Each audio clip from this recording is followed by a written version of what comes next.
What's up guys, Ryan here. Today I'm going to be reviewing AMZScout's Chrome extension for Amazon niche product research. Now this might actually be the easiest tool to use to find new niches that can be profitable for your FBA business.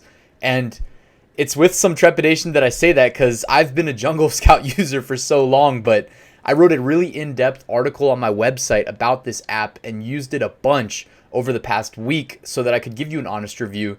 And as long as the information's accurate, this app is absolutely amazing because it's, I'm just going to show you actually. So when you have it installed, and you can see here, I'm on Amazon.com, check out the bottom left corner. So I've got AMZScout Pro installed. It's a Chrome extension.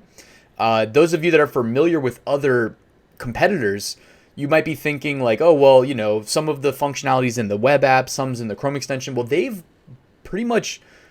put as much functionality in the Chrome extension as they possibly could. And the Chrome extension is like always with you when you're on Amazon, right? So it's actually like really efficient and convenient that you can just click the bottom left corner. So when this is installed, guys, you can just click in the bottom left corner to run the app. And the first time you run it, it'll give you like a tutorial and it'll suggest a couple niches that you should check out. I've already ran it, so it's not doing that, but check this out. So on top of the button, just always kind of sitting there and, you know, easily openable from any screen on, and by the way, any screen on Amazon. So some of their competitors only work on like search results and product listings. This works on any screen. And you can see right now it's scraping all the products and trying to collect data from Amazon's homepage. But down in the bottom right, and I would zoom in if I could. I don't think it's going to work. I'll try. It kind of works, but it kind of skews the information. So I'm going to zoom back out. Down in the bottom right corner, there's this niche idea button. It's that yellow button.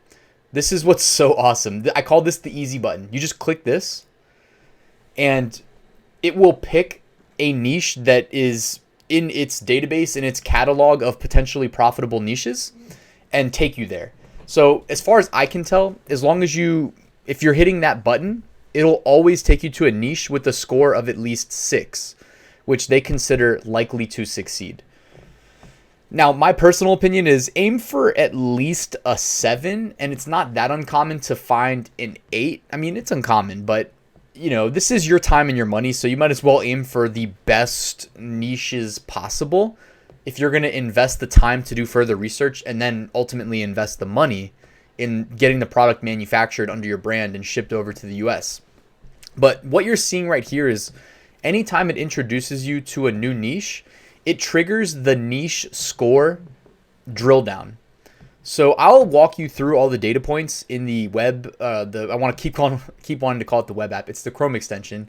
I'll walk you through the data points in a second, but anytime it introduces you to a new niche, by default, it'll show you how it calculated the aggregate overall score, which is the niche score. And so you can see here 6, it's color coded as yellow. I think 8 and higher is green. And they consider this likely to succeed. Now, the way they got to this was they evaluated the profit. And while this is an automated, you know, a tool which is the tool's foundation is automation, they don't know the actual like landed product costs for all of these products, but they're estimating. And based on their estimations, there's low profit here, which sometimes is okay. That's profit per sale. It's if you're moving crazy volume and you have lower profits, you're still making good money, right? So it's a balance. But they're estimating low profit to be made, and then here very low profit margins. So they typically the undesirable prices, they consider the optimal price range, and I mean I agree with this, to be between $15 and $40. Now I'd rather be closer personally to $40 than to $15, but it really also comes down to like your bankroll. How much money do you have to invest in FBA products? If you have a lot, typically the products that can command a higher price point cost more, right? So I've been in the game for a while. My business account has the money to fund more expensive products. But when I was starting off, like I wasn't feeling as comfortable throwing big amounts of money at launching new products that aren't proven, right? They're not really proven until you've actually like funded them and launched them. Prior to making that commitment, we lean on tools like AMZScout to feel comfortable about the research process and collecting as many data points as we can to evaluate if it's going to be a worthwhile endeavor. And by the way, like my FBA course will walk you through my exact process, which is extremely thorough and can project profitability pretty much like, I don't know what the actual accuracy percentage would be, but it's extremely, extremely accurate. I mean, you can actually like know your exact margins without spending a dime once you find a supplier. So the FBA course recommended, figured I'd throw it out there. But profit, it says low. Demand, great. So high sales, this is Amazon.com. I mean, a lot of people shop there. High sales is not uncommon. Typically, if you're getting a niche recommended via the niche idea button, it's going to say high sales. The ones with low sales, they're not going to recommend to you. So you'll usually see high sales. Old niche, this, does it really matter if it's old or new? I guess new is preferable because if it's an old niche, that means that there are incumbents. There are products that have been there, that are established, that you're going to be competing directly with. I mean, as you can see here in the background, Anchor is one of the premium. It's not an Amazon brand, but it's one of the most successful private label brands on Amazon. And when you compete with Anchor, people recognize Anchor. There's brand recognition there, whereas you're going to be the new kid on the block with probably no brand recognition. So that's just an uphill fight. Old niche, most products are going to register as old niches. How many new niches are there really on Amazon? Maybe like the fidget spinners from a couple years ago. That would be probably a new niche until I think Amazon banned them. But old niches, that's why it's necessarily like a negative, is that the longer products have been listed for sale, the more likely they have sales history, which is going to make them harder to overtake an organic search rank, and more reviews. And customers typically tend to lean towards paying a little bit extra for the product that has more reviews, more customer social proof. All right, competition, very strong. So they said it's an unsaturated niche. You'll compete with just a few sellers. And in the background, we should be able to see, if we click actually off of that, and you can hover over the saturation score, it says 324 sellers. Now that may be considered a lot, it may be considered a little. It all depends on like how much volume this product is moving. It's relative. All right, and I'm going to click back on the niche score button to open that screen up again. All right, very low top brand competition. That's good. You don't want to compete with brands that have brand recognition. I don't know if it considers Anchor a top brand or not, because Anchor doesn't have like brand recognition off of, well, it might. I mean, it's so big now, it probably does have recognition off Amazon, but I don't know that Anchor was like a big brand prior to the explosion of Amazon's success. I think they kind of rose with Amazon. I could be wrong though. I'm not like an Anchor expert, but I've definitely never seen like an Anchor commercial on TV. I'm not watching too much TV these days, and while I'm making these videos for you guys. Low quality listings. Now, I don't trust this metric when any tool tells me about listing quality personally. The cool thing is AMZScout will actually tell us how it got to that score when it comes to individual listing qualities. So it goes through all of the search results on the page, and I'm going to walk you through all this in a second, but it grades them and it tells you how it graded them. So you can actually, I'll show you this data in a second.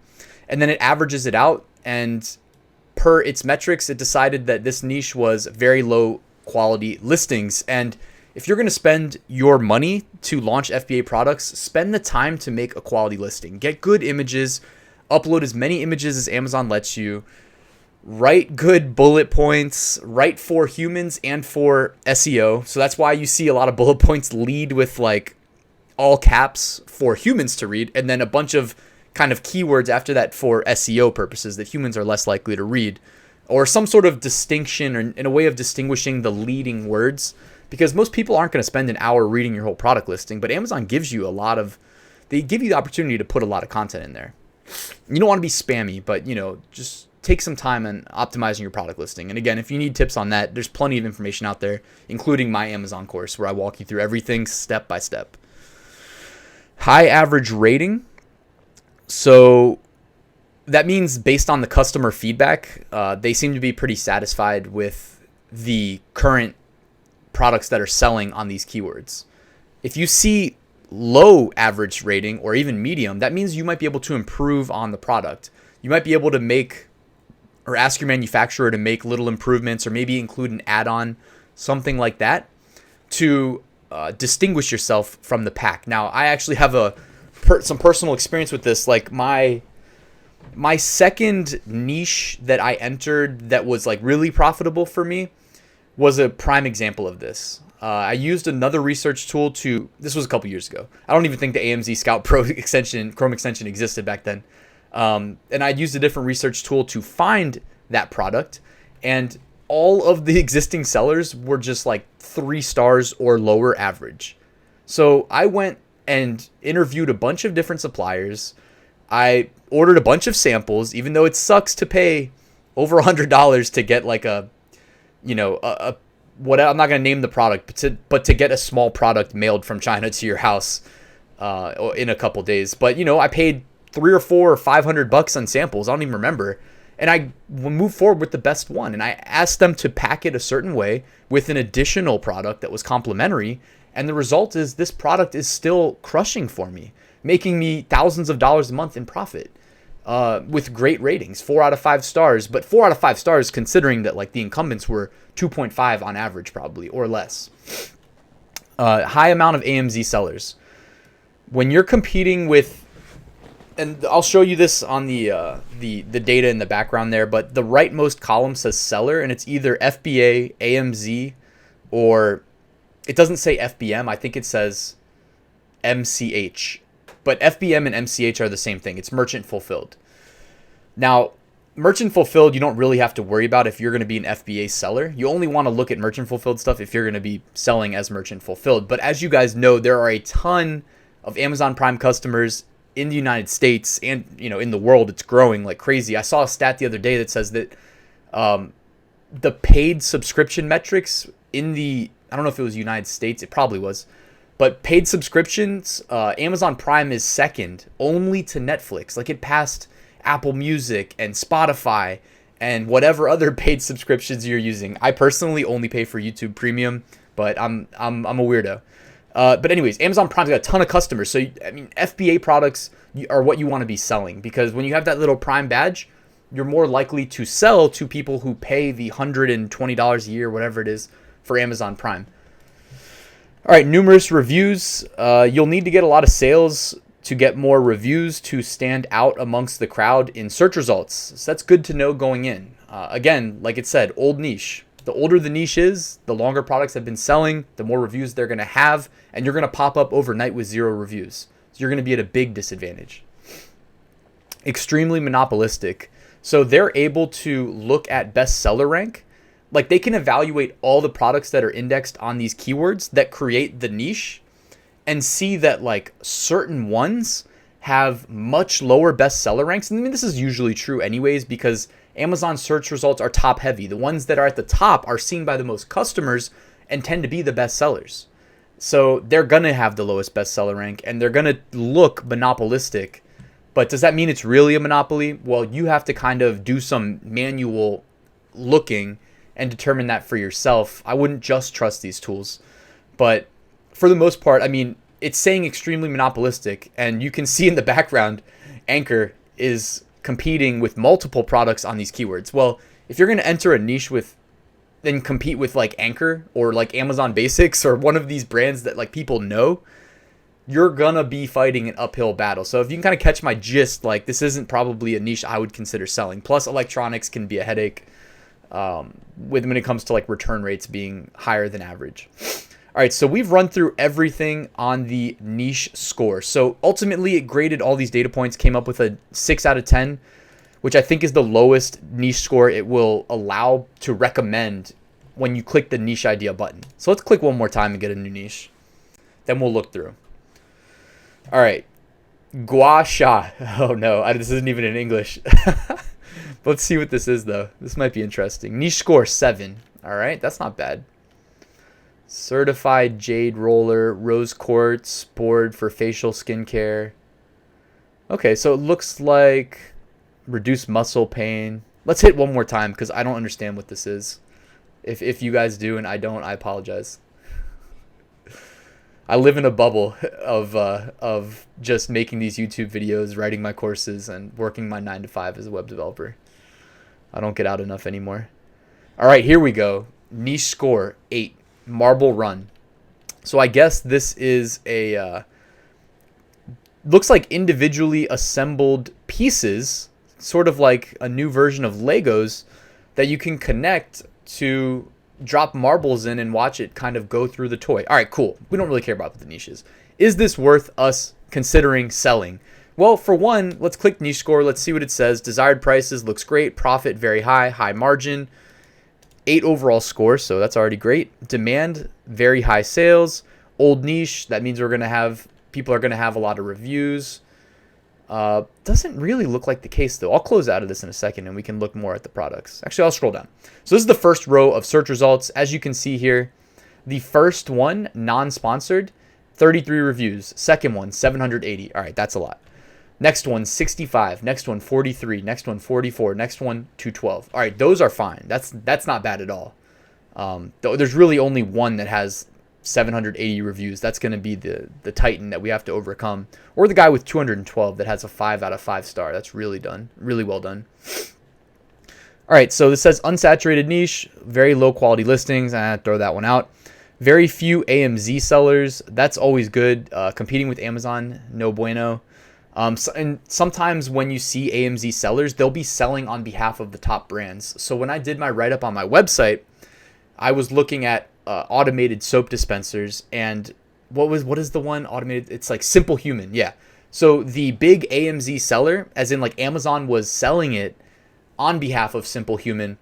But yeah, Simple Human's like the brand that, I don't know if you guys have heard of it. This is one thing I guess I am familiar with, but it's like the big name brand of automated or automatic soap dispensers, and it costs like twice as much as everybody else's. But that's what it means to be name brand, that you can charge twice as much and get away with it. Or if you're Apple, charge like 30 times as much and people still pay.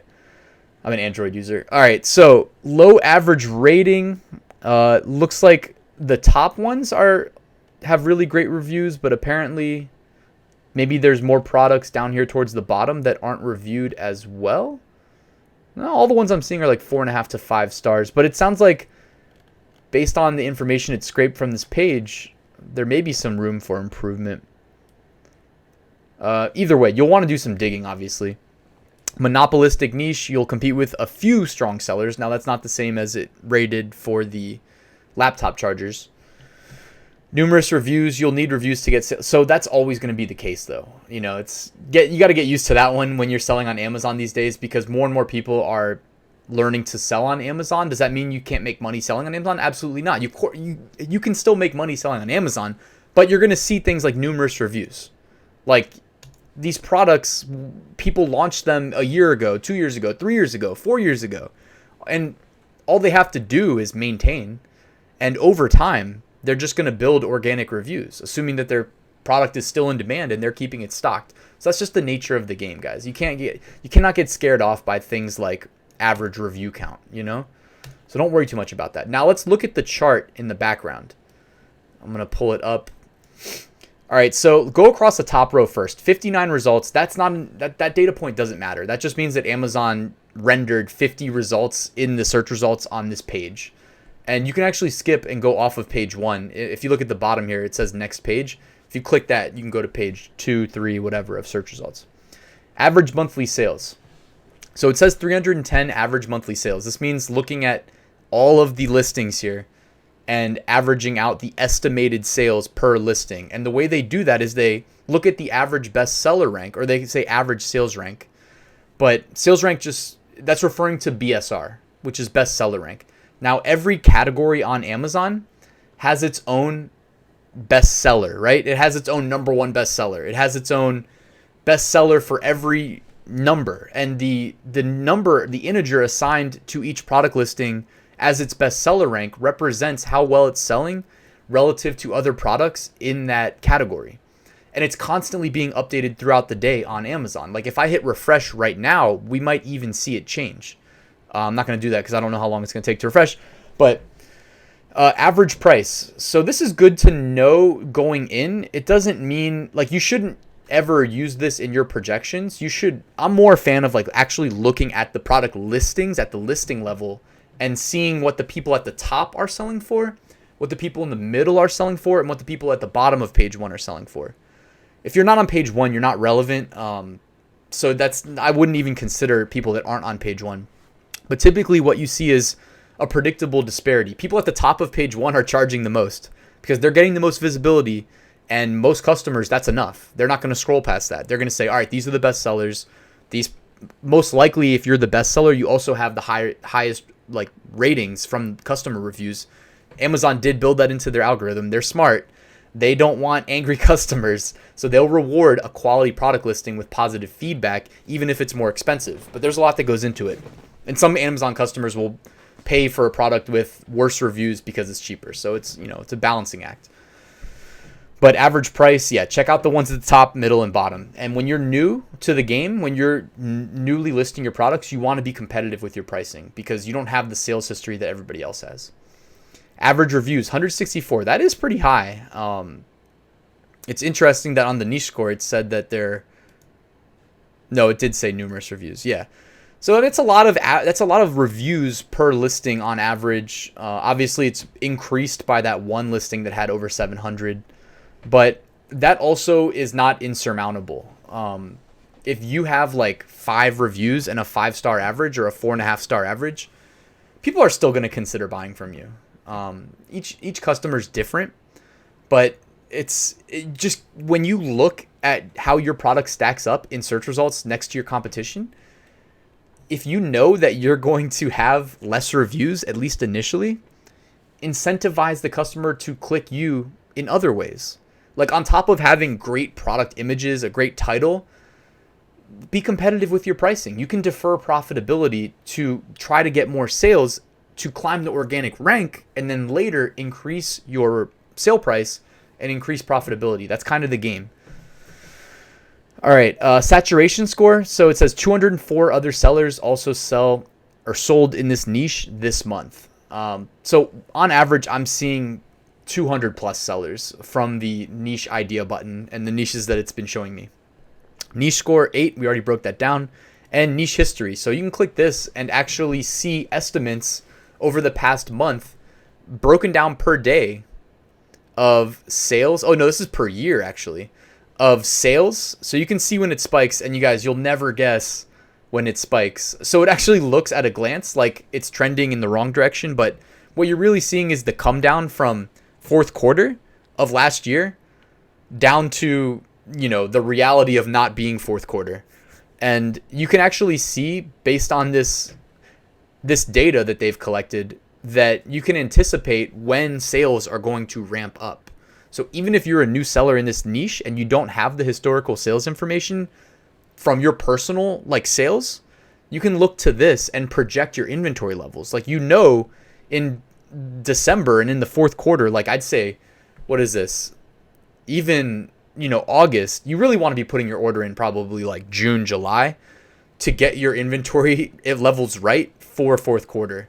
And then put another order in maybe in August. But yeah, you don't want to go out of stock in the fourth quarter, and you can see how many sales are coming through on average for this product, Marble Run, in December by looking at this chart. And you can actually drill down on a product level as well. I'll show you that in a second. But this is just really interesting to note. You're getting the big data aggregate view here. Very valuable. Very valuable. If you haven't been selling your product for at least a year, the fact that you can come here and look at this is really nice. And while we're talking about that, you can also click trends in the bottom left corner and get the Google Trends view, which should look something similar.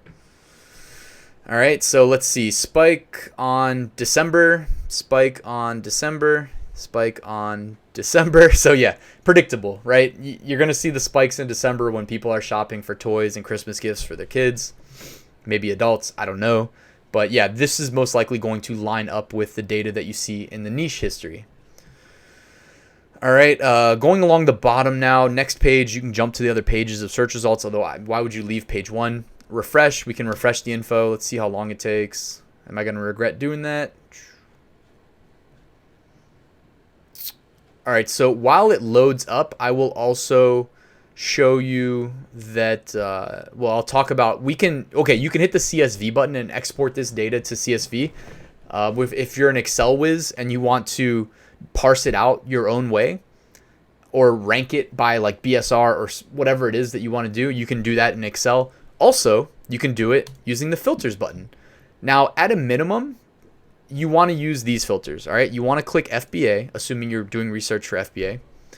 You want to leave MCH, which is FBM, Merchant Fulfilled, unchecked, because in including those, it's going to skew a lot of the data. Like Merchant Fulfilled offers, people who are Prime customers, they can filter their search results by checking that box for Prime, and they won't even see Merchant Fulfilled orders. So those Merchant Fulfilled orders, their best seller rank can just keep climbing into like the hundreds of thousands, the millions. And if they're ranked on these keywords, they're going to skew our data. And they're not giving us a good, accurate picture of what it's like to be an FBA seller in this niche. So leave that unchecked.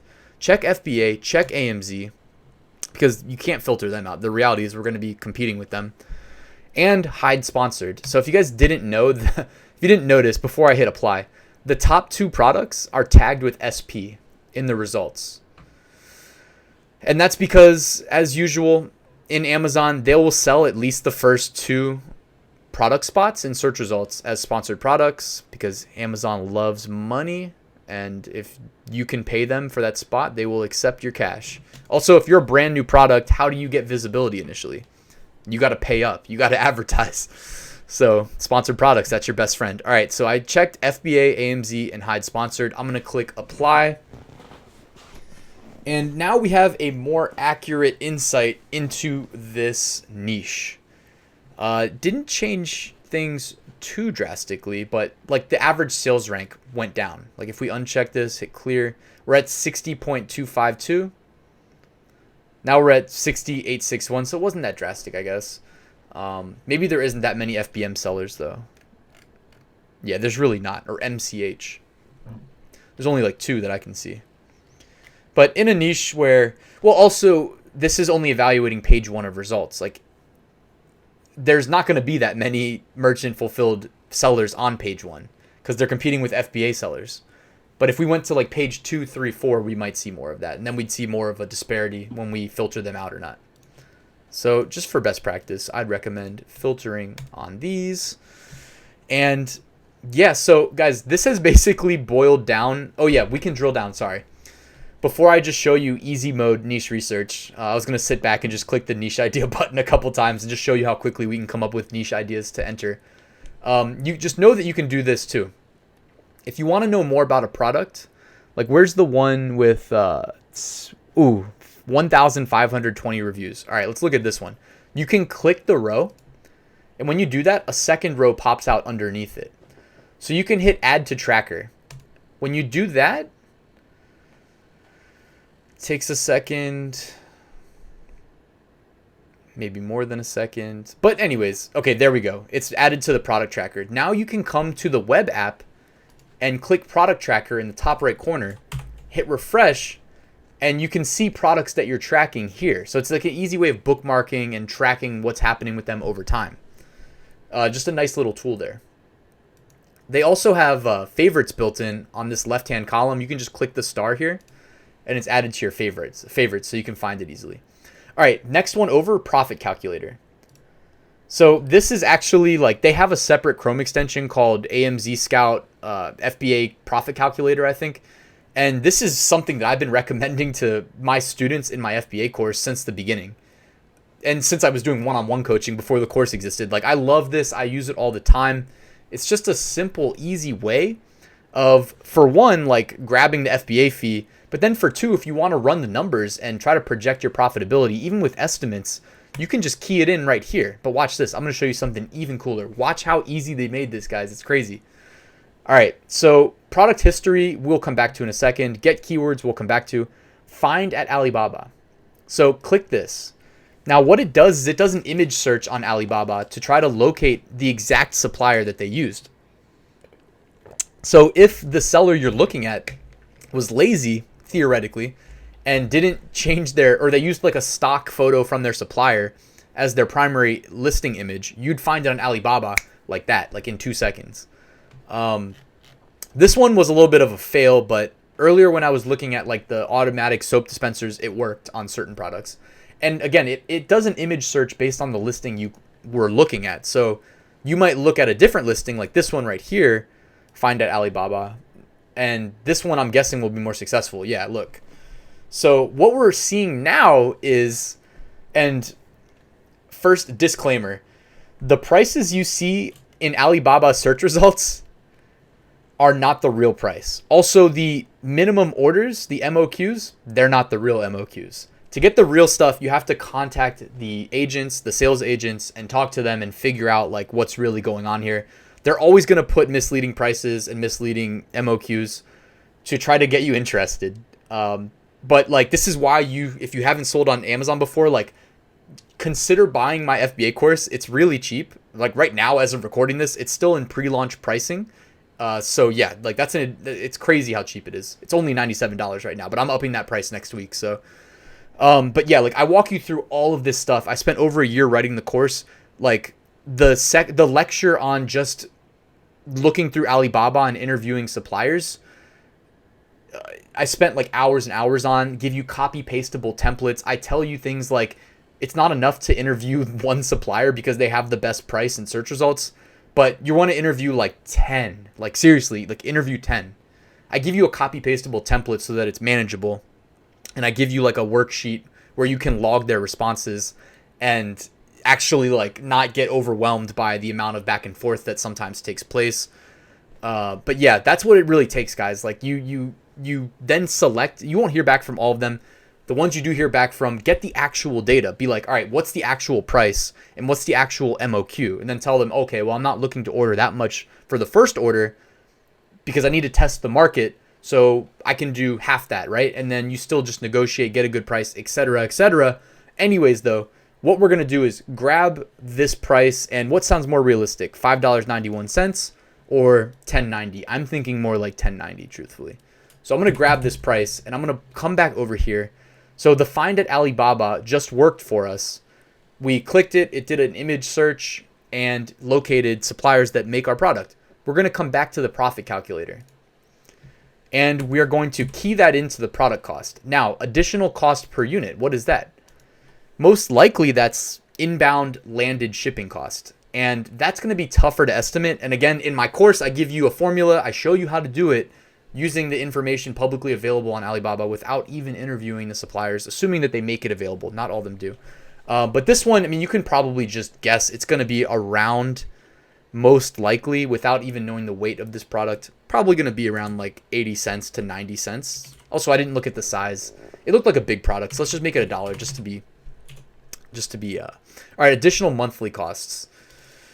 This is one of these things where like this is going to be like most likely recurring inventory fees, and they're negligible. They're not a lot. So you can even just key in like 10 cents. It's nothing though. You could skip that.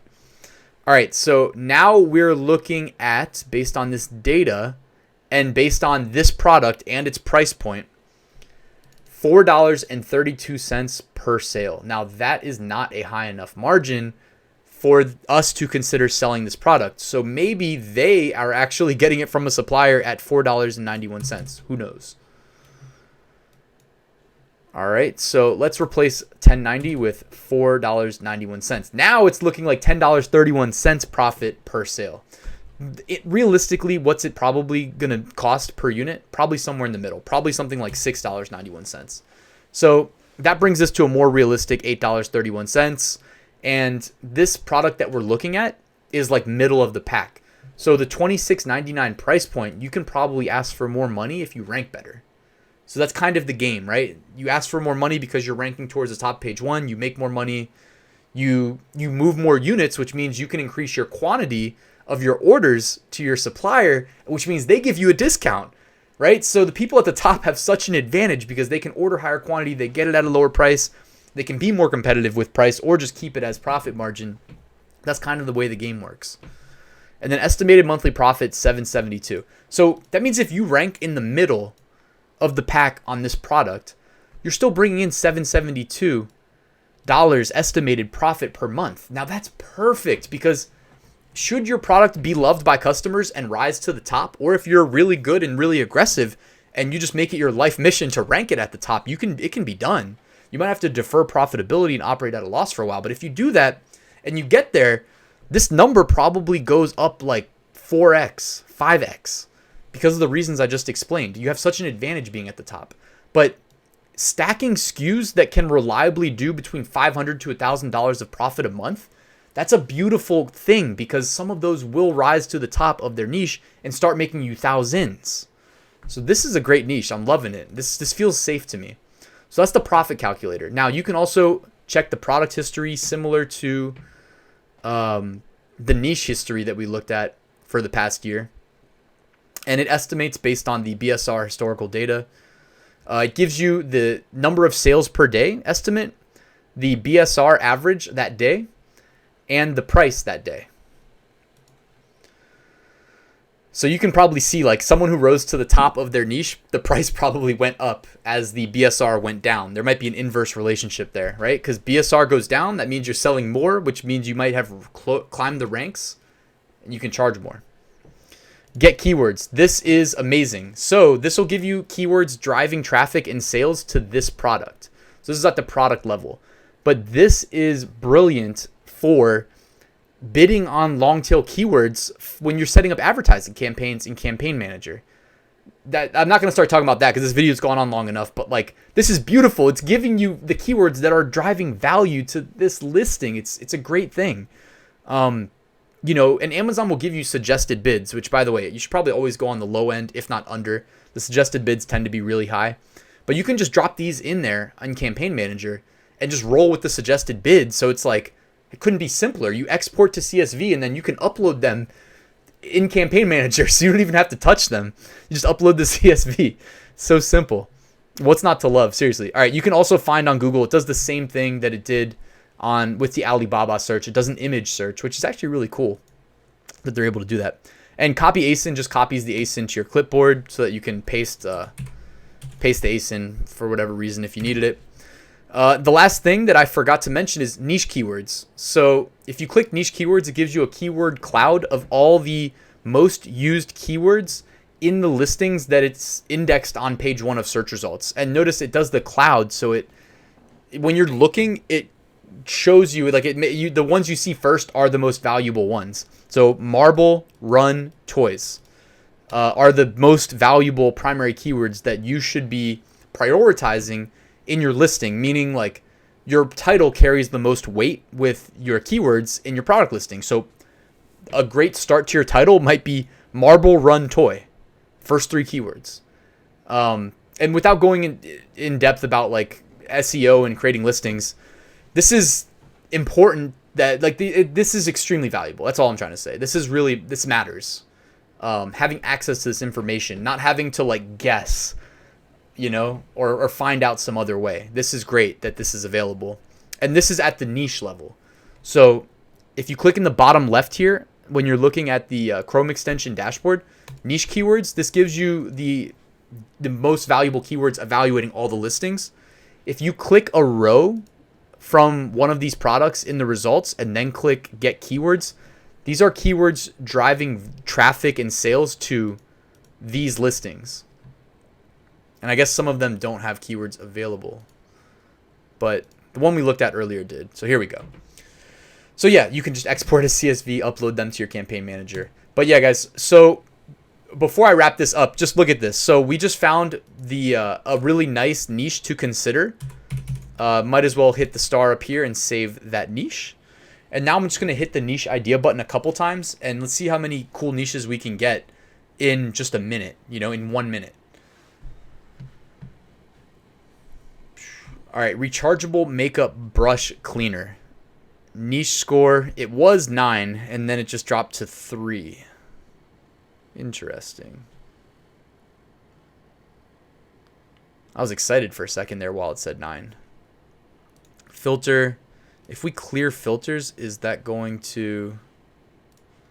If we clear filters, is that going to change the results? Not really. It's mainly FBA listings on page 1. So I'm going to apply them back. All right, so this was the lowest niche I've seen by far. The lowest I'd seen prior was 6. But again, it's like we spent maybe 30 seconds and you just click the niche idea and boom, you're at another niche. So this is extremely convenient. And I should mention too, like while this loads, they stand by their product. I love people who stand by their product, that really believe that you're going to love it so much that they let you use it for free on a free trial without your credit card. So I was talking about Feedback Wiz in some of my videos from last week. They do the same thing. Like, they stand by their tool so much that they'll let you use it with no credit card required, literally free, because they know you'll love it. And I'm starting to feel that way about AMZScout here with the Chrome extension, the Pro Chrome extension, because they do have other Chrome extensions. So here's another niche idea: hanging planters for indoor plants. I'm going to save that because it has a niche score of 8. So after 1 minute, we've got one, potentially very profitable niche to consider entering with the plant hangers. And we have one dud with the makeup brush cleanser, which, by the way, like, I don't sell things that I don't understand. So I would not be entering like the makeup brush niche, if you're wondering. I'd recommend like sticking to what you know for the most part. All right, here's another one: permanent paint markers, niche score 8. Now, you might have some issues selling things like this. I'm just guessing, but I have run into this before where, based on the product you're selling and the, I don't want to say like chemical makeup, but like whatever it's made of, like whatever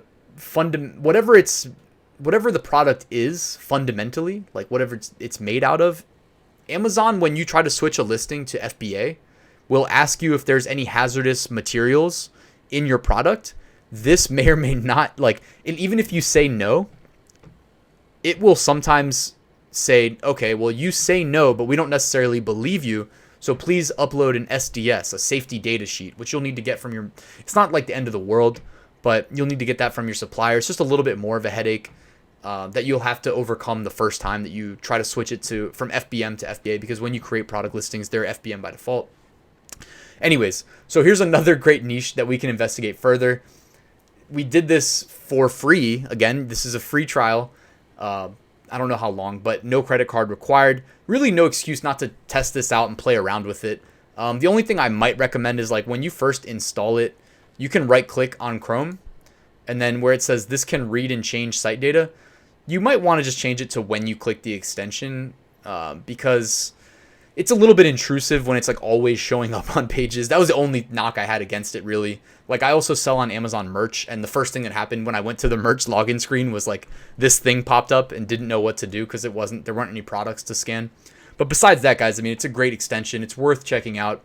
If you like it as much as I do, upgrade to paid, because in the long run, it's going to save you so much time when it comes to finding these profitable products. And the more of them you find, and the more products you sell on Amazon, they're not all going to be successes. Check out my most recent income report that I actually just published earlier today, because, yeah, they're not all going to be successes. I had to liquidate a product for the first time ever as a true failure, thanks to one of my suppliers messing it up, and, yeah, different story. But anyways, guys, loving this product, so go ahead, check it out. There's always a link in the description. And thanks for checking out this video. If you liked it and you want more content like this, go ahead and hit that subscribe button, hit that like button. And if you have any questions, comments, feedback, hit me up below. Also, there's like a really in-depth walkthrough on my website that I always link to in the description as well. This is a beast of a write-up. I break down everything I shared in this long video on the website as well. So if you need any like help with how to use this tool, just ask or check out the walkthrough. Anyways, guys, thanks for watching this video, and I'll see you at the next one.